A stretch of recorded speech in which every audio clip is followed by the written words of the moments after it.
नमस्कार, स्वागत है आपका एस्ट्रो12 पे।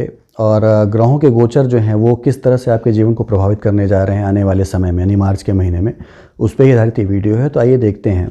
ख़ास तौर से देखा जाए तो ग्रहों के गोचर आपकी मन स्थिति पे कह सकते हैं, आपके फाइनेंशियल कंडीशन पे कह सकते हैं, और आपके सोशल स्टेटस पे ज़रूर प्रभाव डालते हैं, यानी आपके सामाजिक जीवन को भी ज़रूर प्रभावित करते हैं।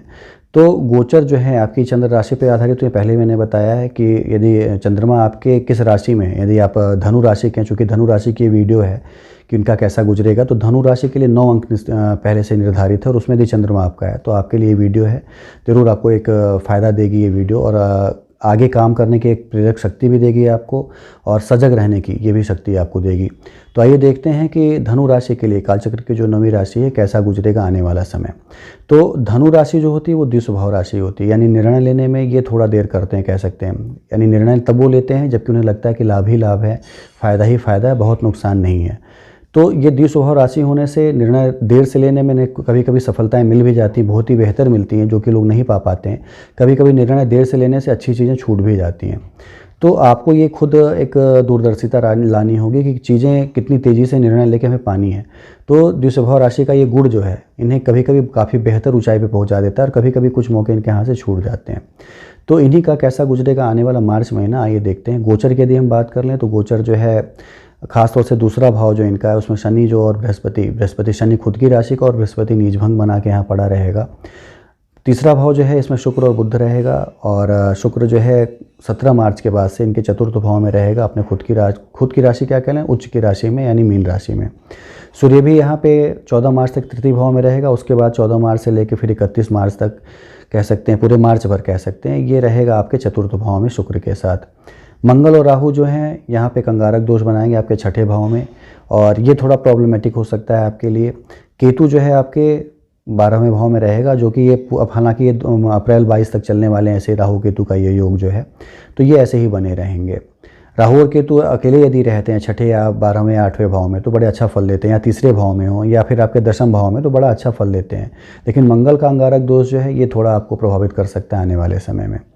तो आइए यदि हम एक एक पॉइंट के हिसाब से समझें कि यदि आपका कैसा रहेगा प्रोफेशन वाले, यानी जो प्रोफेशन है, व्यापार से जो लोग जुड़े हुए हैं या जो लोग नौकरी से जुड़े हैं, प्रोफेशन से जुड़े हैं, उनके लिए। व्यापार के लिए आपका 7वां भाव, आपका लाभ भाव यानी 11वां भाव, और आपका धन भाव यानी दूसरा भाव, ये जो है बड़ा ही बेजोड़ होना चाहिए, बड़ा ही प्रभावित होना चाहिए, मजबूत होना चाहिए। तो लाभ भाव जो है आपका, वो जो है आपका शुक्र है। शुक्र जो है आपके देख सकते हैं कुछ समय रहेगा तृतीय भाव में, पराक्रम भाव में, कुछ समय रहेगा चतुर्थ भाव में उच्च का होकर, यानी मीन राशि में होके। साथ ही आपका जो दूसरा भाव है शनि का भाव है, शनि खुद की राशि में आपके लाभ भाव में बैठा, आपके दूसरे धन भाव में बैठा हुआ है। बुध जो है वो भी आपका 7वां भाव है और आपके पराक्रम भाव में रहेगा। ये ओवरऑल यदि सभी पे दृष्टि डालें तो सभी जो है कहीं ना कहीं से आपके पराक्रम को बढ़ा रहे हैं, आपके धन को बढ़ा रहे हैं, और बिजनेस को आपके निश्चित रूप से बढ़ा रहे हैं। कहीं से कोई दिक्कत या कोई बहुत ज़्यादा परेशानी की संभावना यहाँ क्रिएट नहीं हो रही, खासतौर से जो लोग बिजनेस करते हैं। तो बिजनेस में बढ़ोतरी होना, एक फ़ायदा मिलना, और यदि सतत प्रयास कर रहे हैं तो ऊंचाई पे पहुंच जाना, ये सारी चीज़ें बड़ी बेहतरीन आपको मिलेंगी आने वाले मार्च के महीने में। तो आपका धन जो है यानी लाभ जो है वो एक आपके संचित धन में क्रिएट हो जाए या कन्वर्ट हो जाए, इसमें कोई संशय नहीं है मार्च के महीने में। तो अपने पूरे प्रयास करिए। और बुध शुक्र से संबंधित जो बिजनेस हैं, यानी आपके वाणी से संबंधित बिजनेस, कंसल्टेंसी का काम करते हैं, मैथ्स के टीचर हैं, स्टूडेंट किसी एजुकेशन की फील्ड से जुड़े हुए हैं, तो इसमें तो बेहतरीन सफलता आपको मिलेगी ही मिलेगी। साथ ही शुक्र से रिलेटेड कोई बिजनेस आपका, यानी ऑर्नामेंट्स का है और ट्रेवलिंग का है कह सकते हैं, आपके सौंदर्य प्रसाधन कॉस्मेटिक्स का है, तो ये सारी चीज़ों के लिए भी बड़ी बेजोड़ सफलता है यहाँ पे। तो इस तरह के बिजनेस से जो लोग जुड़े हुए हैं, मान के चलिए कि मार्च का महीना उनके लिए बड़ा ही एक पावरफुल होने जा रहा है।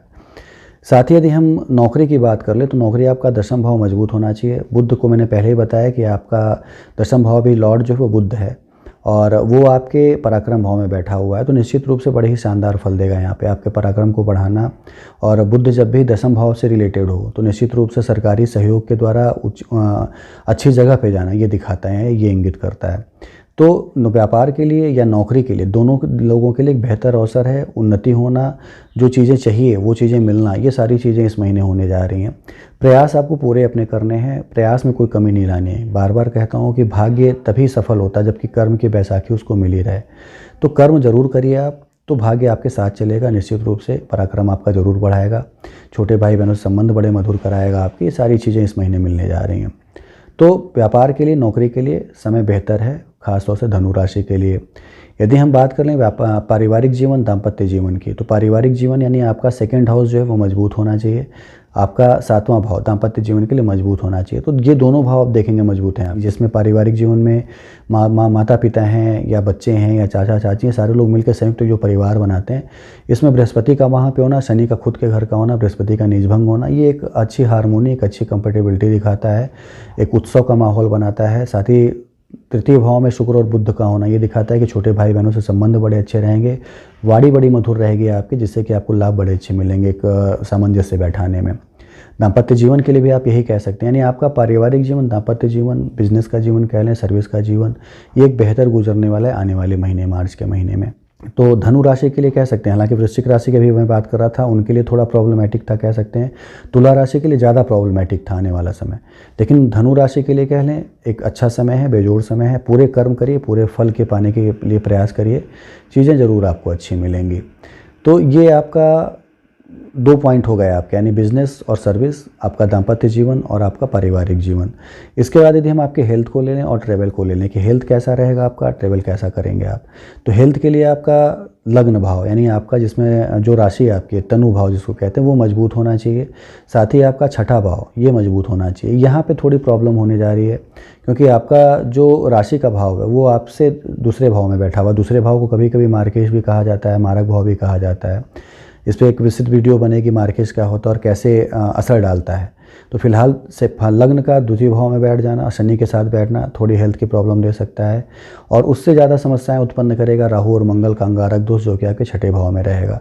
शत्रुहंता तो निश्चित रूप से आप बनेंगे, शत्रुओं का विनाश कर देना, ये सारी चीज़ें करेंगे, लेकिन थोड़ी समस्याएं आपको ज़रूर आएंगी आपके हेल्थ को लेके। और 7वीं दृष्टि आप देखेंगे तो आपके 12वें भाव पे जहाँ केतु है, और ये अज्ञात चीज़ों पे खर्च दिखाता है, यानी हॉस्पिटल पे खर्च कर देना या कोई ऐसे झंझट या विवाद में फंस जाना जिस पे खर्च हो, ये चीज़ें दिखाता है। तो जहाँ आपके कुछ पॉइंट अच्छे थे, यहाँ पे ये आपके हेल्थ वाइज जो है आपको बहुत अच्छा नहीं एक समय है आपके लिए, थोड़ा आपको परेशानी दे सकता है, थोड़ा आपको आपके ब्लड प्रेशर से संबंधित, हार्ट से संबंधित प्रॉब्लम या एक्सीडेंट से संबंधित प्रॉब्लम, ये सारी चीज़ें दे सकता है यहाँ पे। तो थोड़ा आपको सजग रहना होगा, थोड़ा सावधान रहना होगा हेल्थ को लेकर। खासतौर से वर्कआउट करते हैं तो करिए, दवाएँ पहले से चल रही हैं तो एक नियमित समय पर लेते रहिए, तो बहुत ज़्यादा तो नहीं, लेकिन फिर भी थोड़ा बहुत प्रभावित जरूर आपको करेगा। ट्रैवल को यदि हम ले लें तो ट्रैवल के लिए आपका चौथा, 8वां और 12वां भाव एक दूसरे से कहीं ना कहीं लिंक्ड यदि हो, तो विदेश यात्राएं करना और घूमने फिरने के उद्देश्य से यात्राएं करना, देश में ही एक अंदर की यात्राएं करना, ये सारी चीज़ें होती हैं। तो आप देख सकते हैं कि आपका जो 12वां भाव उसका लॉर्ड मंगल है, और मंगल की दृष्टि आपके छठे भाव से वहाँ पे है, तो यात्रा यहाँ पे बहुत फ्रूटफुल नहीं दिखा रहा है वो। आप देख सकते हैं बृहस्पति जो है आपका चतुर्थ का लॉर्ड है, जो कि द्वितीय भाव में है, और आपका चंद्रमा जो है वो अष्टम का लॉर्ड है, जो कि लगातार राउंड लेता रहेगा हर 2-2 दिन पे सारे भावों में। तो जब भी अब आपको ये निर्णय लेना है कि आपको किस उद्देश्य से जाना है, यदि पढ़ाई लिखाई के उद्देश्य से जा रहे हैं, यदि घूमने के उद्देश्य से जा रहे हैं, और भोग विलास से संबंधित, क्योंकि शुक्र जो है आपके चतुर्थ भाव में आ जाएगा, तो भोग विलास से संबंधित यात्राएं भी जरूर देगा आपको 17 मार्च के बाद से। तो बहुत ज़्यादा रिस्क लेने की ज़रूरत नहीं है, क्योंकि बने हुए तो हैं योग, लेकिन यात्राएं होंगी तो उसमें बहुत ज़्यादा रिस्क लेने की, क्योंकि आपको अंगारक योग को भी ध्यान में रख के चलना है, आपको आपका 12वां भाव प्रभावित है ये भी ध्यान में रख के चलना है। तो यात्राएं करिए, बहुत ज़्यादा खर्च करने की, बहुत ज़्यादा भोग विलास करने की, बहुत लंबी यात्रा करने की, ये सारी चीज़ें जो है आप ना करें। छोटी छोटी यात्राएं करें, घूमने फिरने के उद्देश्य से करें, अपनी जो कंडीशन हो उसके हिसाब से खर्च करने का प्रयास करें, बेकार की चीज़ों पे खर्च करने का प्रयास ना करें, तो एक बेहतर कंडीशन बनी रहेगी। तो देखा जाए तो हेल्थ वाइज और यात्रा के वाइज बहुत ही अच्छा समय नहीं, एक मध्यम समय बना हुआ है आपके लिए। स्टूडेंट्स को यदि हम ले लें कि स्टूडेंट्स क्या करेंगे, स्टूडेंट्स जो हैं आपके, उस स्टूडेंट्स का जो लॉर्ड है वो मंगल है, और मंगल जो है आपके छठे भाव में राहु के साथ है, और यदि देखा जाए तो किसी भी शुभ ग्रह की दृष्टि आपके पंचम भाव पे नहीं है। तो पंचम भाव को यदि आपको सही करना है तो उसके लिए आपको मंगल की आराधना करनी होगी, पूरे अपने सतत प्रयास करने पड़ेंगे, ताकि आपका कर्म जो है वो फलीभूत हो, फल उसके अच्छे मिलें। क्योंकि आपके जो भाग्य का लॉर्ड है वो भी आपके कुछ समय 3rd हाउस में रहेगा, कुछ समय आपके चतुर्थ भाव में रहेगा, तो सरकारी सहयोग तो दिलाएगा आपको, यानी प्रशासनिक सहयोग दिलाना, प्रशासन से सहयोग दिलाना, प्रशासनिक फील्ड में यदि आप जॉब के लिए प्रयास करें तो उसमें आपको एक ऊंचाई देना, ये सारी चीज़ें करेगा व्यक्ति। लेकिन फिर भी आपको अपने कर्म पूरे करने होंगे, क्योंकि पंचम का लॉर्ड जब छठे में चला जाए तो मान के चलिए कि बहुत ज़्यादा अच्छी सफलता नहीं देता है। तो जितने कर्म करेंगे उतनी सफलता पाएंगे। यदि आपने 50% कर्म किए तो 50% ही सफलता मिलेगी, बहुत ज़बरदस्त सफलता मिलने के योग नहीं है। तो काम उतने करिए, कर्म उतने करिए जिसके द्वारा कि आप अपने लक्ष्य को पा लें। उसके लिए यदि बेजोड़ मेहनत करनी है तो बेजोड़ करिए, और यदि लगता है कि कम मेहनत से भी पा सकते हैं तो आपको सोचना है कि काम किस तरह का है, कितनी मेहनत पे उसे पाया जा सकता है।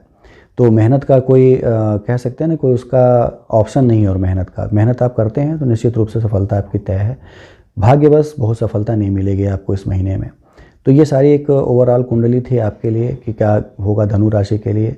पूजा आपको करनी है तो चूँकि अभी देखें आप तो 11 मार्च को शिवरात्रि भी, आप चाहें तो शंकर की आराधना कर सकते हैं। हमेशा करनी चाहिए आराधना, पूजा जो है ये हमेशा हर आदमी को करनी चाहिए। एक मन में शक्ति बनी रहती है, आत्मविश्वास बना रहता है कि मेरे कर्म अच्छे हैं तो मेरे साथ कोई चीज़ बुरी भी नहीं होगी। तो पूजा आप करें, खासतौर से 11 मार्च को शिवरात्रि और शंकर की आराधना करें। सृष्टि के एक तरह से पालन करता है, सृष्टि को बनाने वाले हैं। लेकिन आपके कुंडली में जो गोचर के दुष्प्रभाव हैं उनको कम करना है तो हनुमान की आराधना आप करें, क्योंकि मंगल जो है आपका अंगारक योग बना के जो 6th हाउस में बैठा है, ये कुछ ना कुछ विशेष परेशानी क्रिएट कर सकता है।